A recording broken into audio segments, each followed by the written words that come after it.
ఒక్క నిమిషం. ఏమైందమ్మా? ఎందుకమ్మా, ఎందుకు పిలిచారు?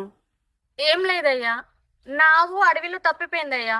ఇక్కడ ఎవరు చూసినా దొంగల్లా ఉన్నారు. మీరొకరే మంచిలా కనబడుతున్నారు. సరే అమ్మా, పదండి.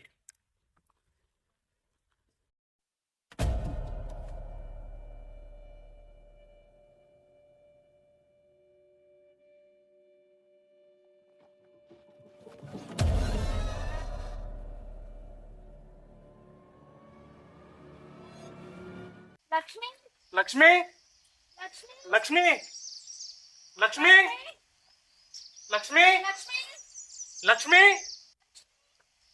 లక్ష్మి, లక్ష్మి, లక్ష్మి, లక్ష్మి, లక్ష్మి, లక్ష్మి, లక్ష్మి. లక్ష్మి, లక్ష్మి. మా, ఇప్పటికే చాలా సేపు అయిపోయింది. అడవిలో ఉండడం ప్రమాదం. మనం వెళ్ళిపోదాం పా.